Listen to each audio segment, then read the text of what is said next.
Welcome back to the show. Well, Crypto Week has not disappointed. Like, we're on, we're off, we're on, we're off again. We're going to get to the bottom of it here. Somebody roll that beautiful intro.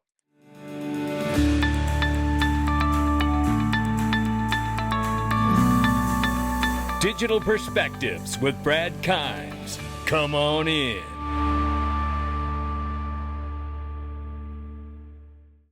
Welcome back to the show. You can follow us on X, YouTube, and DigPerspectives.com for exclusive content. Right now, $3.89 trillion market cap for crypto. The market's off 2%. Bitcoin 117,900 plus, Ethereum 3,400 plus. It's been growing. It's up 8.7 in just the last 24. XRP at the number 3 spot now is up 10% in the last 24 and up 32.4% on the 7-day as we sit at $3.25, just under a $200 billion market cap, ladies and gentlemen. Things are moving, but what is going on Capitol Hill? We will get to it, but let's enjoy this. We're ranging between $294 and $328. Yeah.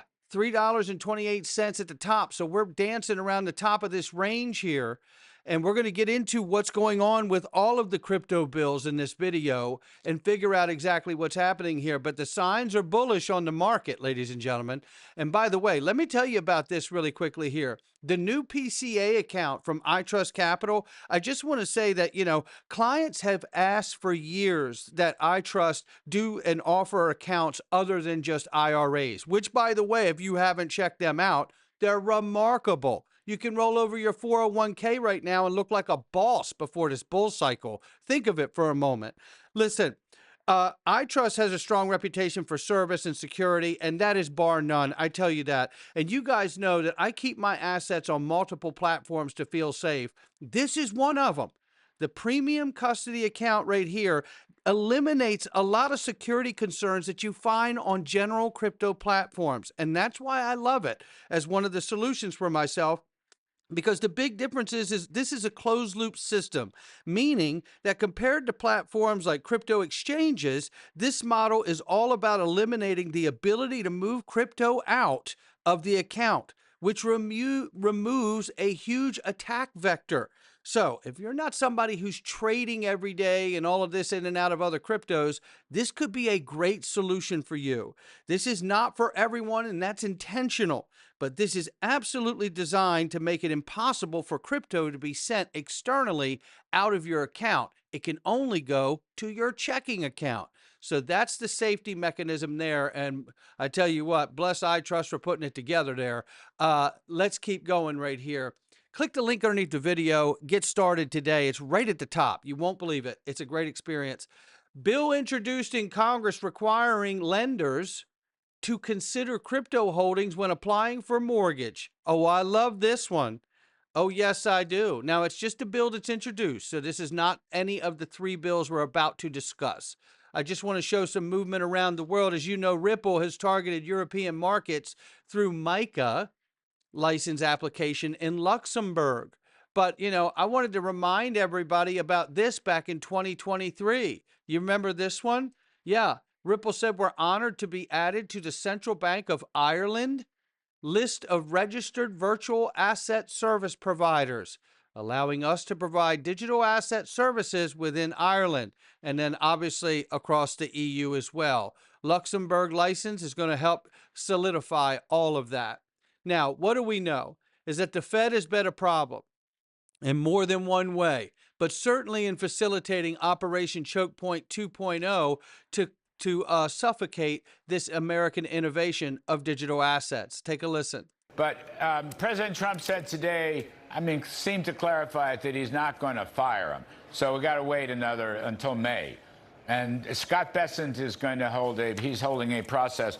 Let me ask you something you mentioned before on digital assets. Can we focus on that for a minute? What's he done wrong? Well, he put banks out of business.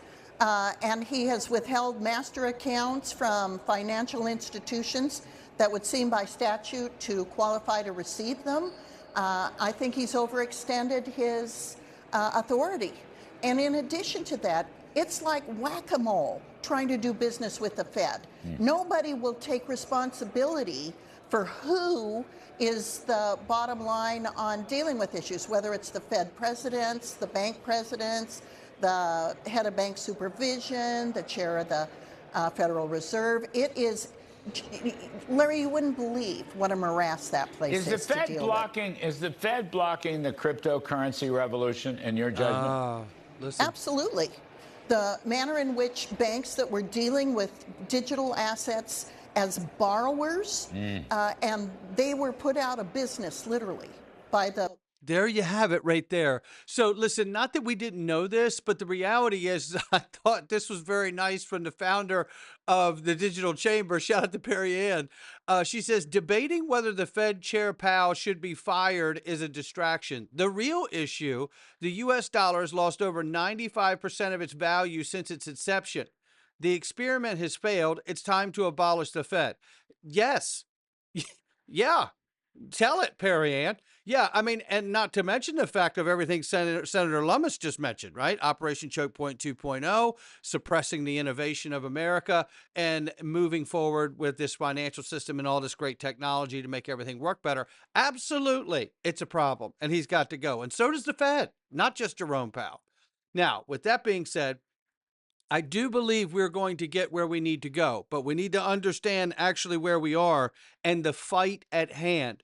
But first, CME News says XRP Futures ETF gets New York Stock Exchange listing approval from ProShares. Shout out to them. We reported on this, but I'm very happy for them. Another step forward. It's an XRP future launch for ETF. And Bank of America CEO Brian Moynihan confirmed Wednesday that the nation's second largest bank is actively developing a stable coin. Now, I don't need to show you the patents for Bank of America and Ripple, do I? I'll do it next time. They're there. They've been working with Ripple and XRP for years. I'm really excited if they white label the real USD for Bank of America and then custody the reserves at a Fed master account. Just thinking out loud here, people. Just thinking out loud. Anyway, let's get to the drama really quickly here on Capitol Hill. So the vote did go through for all three bills, right, to move forward for another vote. So more cryptocurrency drama is unfolding on the House floor Wednesday, a day after conservative hardliners foiled the GOP leaders' plans to advance a trio of regulatory bills. Then this can be a lot of said, even though we're at the House. Here's where a lot of your confusion comes from the Senate over to her friends at the House. And guardrails to make sure that crypto isn't used to blow up our entire economy. So I'm very worried about that, but I want to add one more twist, and that is the Clarity bill has all those problems, but it also has a provision in it that would let any company listed on the New York Stock Exchange opt out of SEC regulation by just digitizing themselves, put themselves on the blockchain. Now, that's a flat out lie, because we know that Hester Peirce at the SEC has told us securities, even if they're tokenized, are still securities. So this is her lying, causing more confusion, right? That's the name of the game here. Maxine Waters does the same thing over at the House. You think they're not talking? Of course they are. And all of a sudden, it turns out that Amazon or Meta or General Motors is no longer governed by the SEC. You do realize that literally would blow up the value of the New York Stock Exchange. I can't listen to any more, and I don't want you to either. I don't want anybody getting nausea if you're driving. Nonetheless, she's not worried about the Fed, who literally does blow up the economy every 10 to 15 year window. Not worried about that. No, not worried about that one. That part doesn't come up very much. Nonetheless, we know that she's throwing a lot of shade, right? Well, listen to the breakdown of the problems going on and where the fight really is here. Sarah, it is like Groundhog Day up here. The crypto bills are once again in peril. The House again moved to take a vote that would have advanced those three bills, led to ultimately votes on the individual's bills, the stablecoin, the market structure, the anti-central bank digital currency. But again, this rule does not have the votes it needs to pass. And it's being held up in part by these hardline conservatives saying, hey, we need more assurances that there is indeed going to be a ban on the Fed from creating a central bank digital currency. A number of members were just in a meeting with Speaker Mike Johnson. And the trick here is that Republicans do support a ban on preventing such a currency from being created. It's something the crypto industry wants, but they're worried that if they try to combine that with, say, the market structure bill, that it's just going to make it more difficult to pass in the Senate. Spoke a little bit this afternoon with Congresswoman Anna Paula Luna. She was one of the members who was at the White House last night with Trump and had some concerns about the central digital currency. Listen to what she had to say on this. The people that are drafting this want to ensure that there is no CBDC. There's a lot of Democrats in the Senate that want a central bank digital currency. That means you don't have privacy and you don't have your own autonomy in the financial markets. And so we make sure that we have to kind of tailor our legislation to ensure that we can get around that hurdle. There's a lot of uncertainty right now on Capitol Hill about what the next moves are going to be. We know there's bipartisan support for a lot of these issues. The question, of course, is how they all move through Congress. They want them all to wind up on President Trump's desk, but while stablecoin has a clear pathway to get there once it leaves the House, the other two bills would need to go to the Senate. And just because of their complexity, because of politics, because you need things to be bipartisan, it would be a lot more difficult to get done. Sarah? Well, let's talk about that because we're going to clear the air here. And here's Brian Steele talking about the drama that unfolded. Take a quick listen to this clip. A couple long days here in the House. We're making real progress on moving forward on really important crypto legislation for the president. We just got through what actually turned out to be, I think, the longest rule vote in the House. But at the end of the day, this is Crypto Week. We got three really important pieces of legislation to get done. I think we're getting them all across the line. The goal at the end of the day is to get all these signed into the law, to move forward on stablecoin legislation, market structure legislation, and to prevent CBDC from ever being developed by the Federal Reserve. We took a step forward today. It took a little longer than we thought, but away we go. I think we're going to get this all done yet by the end of the week. So there you have it. Now, with that being said, this is a great breakdown from the Crypto Basic about exactly what's happening here. So let's level set and clear the air. So yes, there was the bill and the vote, and then it got stuffed, and then we went back, and now we've got the vote, and the three bills have gone through, but there's still contention. So here we are. The House clears procedural hurdle for crypto bills. Here's the timeline for final votes on the Genius and Clarity Act. So the House has cleared a major procedural hurdle towards establishing the first ever stablecoin regulation and clearer crypto regulations. This comes after the House voted to advance three crypto bills, related bills, including the Genius Act, the Anti-CBDC bill, and the Clarity Act. Recall the lawmakers had previously voted 196 to 223 against advancement of the three bills. As reported earlier, the previous measure saw 13 Republicans join 210 Democrats to vote nay against the bill. However, President Trump urged House members, especially Republicans, to vote yes in the final procedural vote and position the United States as the leader in crypto.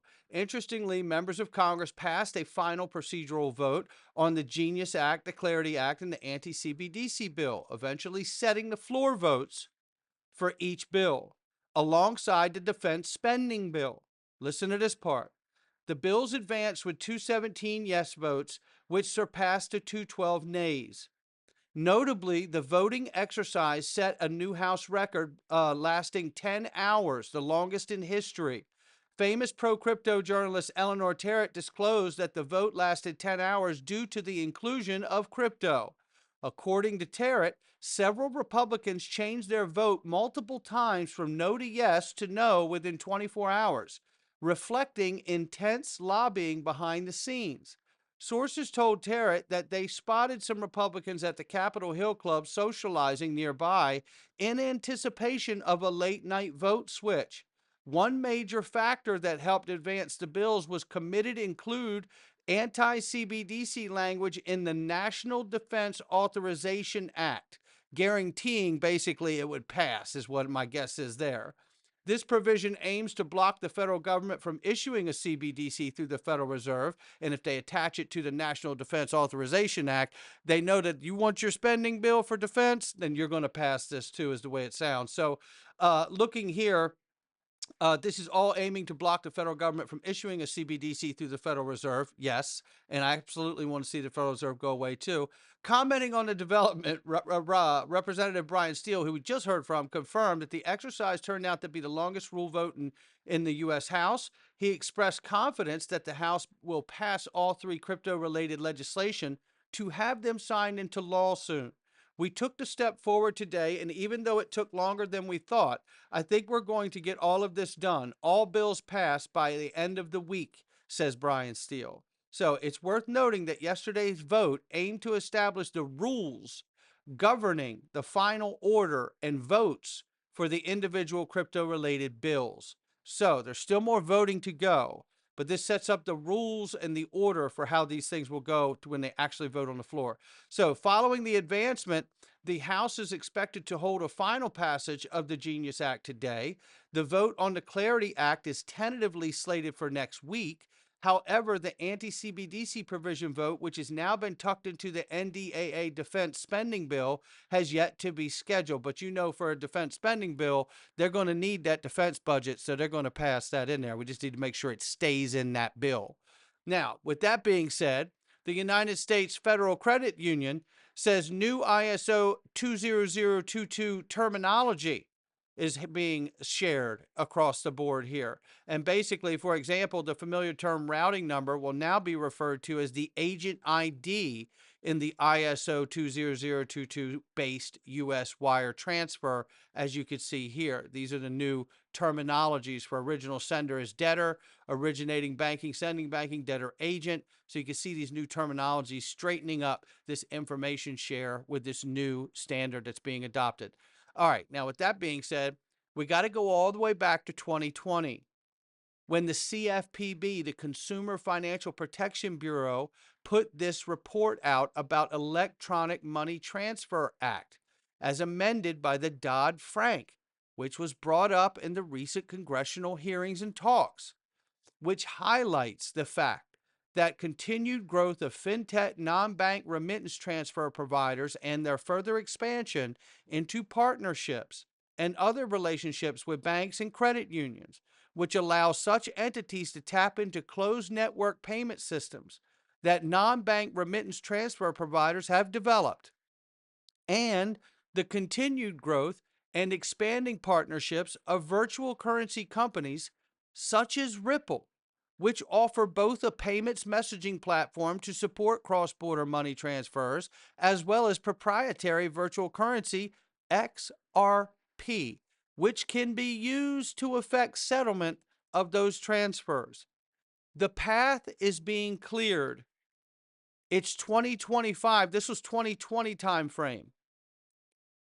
The path is being cleared, and the path has been set for a long time. The United States government and its respective agencies like the CFPB right here understands the power of Ripple and XRP and intend to use it. President Trump says the Genius Act will be passed tomorrow following conversations with all remaining holdouts today. So there's a lot to do. Chad Steingraber says this could be law by Friday. I love it. Let's see what comes of it. And then I want to move to this right here. Sistine Research says, wonder if XRP will pull a 100% daily candle this year or not. We had a plus 181% daily candle in 2017, so it's not impossible. All these targets of $12 to $23, it's all on the table.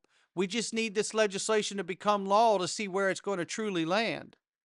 And in the interim of that, let's take a look at where we are here. Region 1, 234, bullish. 265, super bullish. $3, ultra bullish. 340, Valhalla. We're sitting between ultra bullish and Valhalla at 325 right now. Not financial advice from me or anyone else. What a time to be alive and have bags packed in crypto. Oh, I'm happy for each and every one of us. We're going into the freedom zone, ladies and gentlemen. questions you're not allowed to ask anymore. Click the link underneath the video to join in the Freedom Zone for next to nothing. And what a great way to support the channel. And we're super grateful for each one of you that do. You're going to love it inside of here. Not financial advice from me or anyone else. It's just my digital perspectives. Come on in.